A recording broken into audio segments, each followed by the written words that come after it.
অসম চৰকাৰৰ বিভিন্ন প্ৰতিযোগিতামূলক পৰীক্ষাৰ লগত সংগতি ৰাখি ইণ্ডাছ ভেলী চিভিলাইজেশ্যনৰ কিছুমান গুৰুত্বপূৰ্ণ তথ্য সম্পৰ্কে জানো আহক। ইণ্ডাছ ভেলী চিভিলাইজেশ্যন, যাক সিন্ধু নদীৰ উপত্যকা বুলিও কোৱা হয়, সিন্ধু ঘাটিৰ উপত্যকা বুলিও কোৱা হয়, এই বিষয়টোৰ পৰা বিভিন্ন পৰীক্ষাত বিভিন্ন ধৰণে বহুত প্ৰশ্ন অহা দেখিবলৈ পোৱা গৈছে। সিন্ধু নদীৰ উপত্যকাৰ টাইম পিৰিয়ড আছিলে 2500 BC পৰা 1750 BC লৈ, কিন্তু কিছুমান উৎসত পোৱা গৈছে যে 1300 BC পৰা 1300 BC লৈকে ইয়াৰ সময়সীমা আছিলে, অৰ্থাৎ টাইম পিৰিয়ড আছিলে।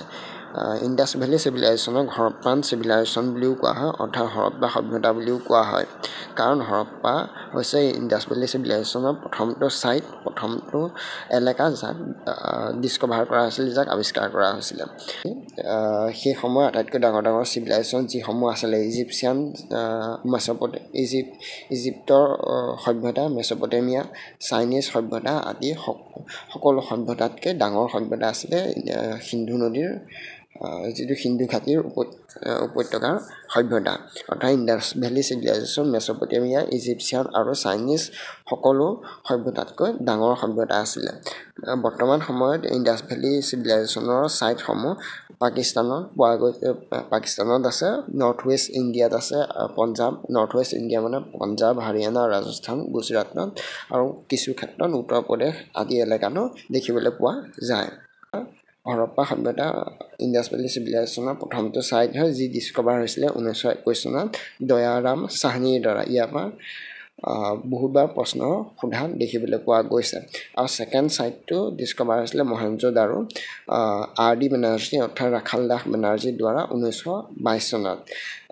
এই দুইটা ডিস্কভাৰী ছাৰ জন মাৰ্শ্বেলে ডাইৰেক্ট কৰিছিলে, কাৰণ তেওঁ ASI অৰ্থাৎ আৰ্কিঅলজিকেল ছাৰ্ভে অফ ইণ্ডিয়াৰ ডাইৰেক্টৰ জেনেৰেল আছিলে সেই সময়ত।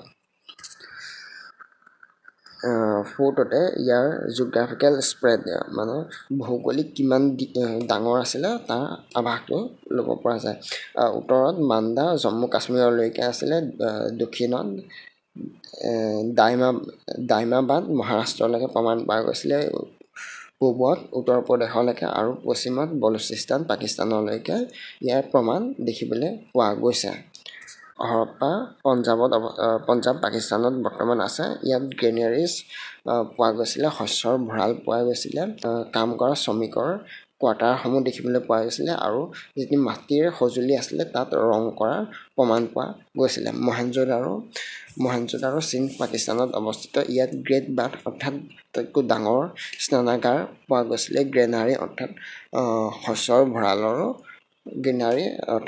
ভঁৰালৰো প্ৰমাণ পোৱা গৈছিলে। ইয়াত মহেঞ্জো-দাৰোতে ব্ৰঞ্জৰ নিৰ্মিত ডান্সিং গাৰ্ল এটা ফিগাৰ পোৱা গৈছিলে, অৰ্থাৎ নৃত্য কৰি থকা এগৰাকী ছোৱালীৰ ব্ৰঞ্জেৰে নিৰ্মিত মূৰ্তি পোৱা গৈছিলে। আৰু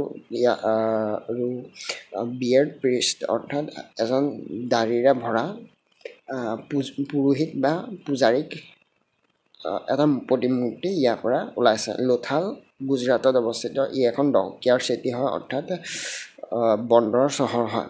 লোথাল গুজৰাটত অৱস্থিত। কালিবাগান ৰাজস্থানত অৱস্থিত। ই প্লগ ফিল্ডছ অৰ্থাৎ যিবোৰ পশুপালকে পশু চৰোৱা ফিল্ড পোৱা গৈছিলে, ফায়াৰ এল্টাৰ্ছ পোৱা গৈছিলে। ৰাজস্থানত কালিবাংগাত। বানাৱলী হাৰিয়ানাত অৱস্থিত। ইয়াত বাৰ্লি কাল্টিভেশ্যন হৈছিলে, অৰ্থাৎ বাৰ্লিৰ বৃহৎ পৰিমাণে খেতি কৰাৰ প্ৰমাণ পোৱা গৈছে। ৰাখিগড়ি হাৰিয়ানাত অৱস্থিত। ই হৰপ্পান চিভিলাইজেশ্যনৰ আটাইতকৈ ডাঙৰ ছাইট হয়। ৰাখিগড়ি হাৰিয়ানাত অৱস্থিত আৰু ই হৰপ্পান চিভিলাইজেশ্যনৰ আটাইতকৈ ডাঙৰ ছাইট হয়।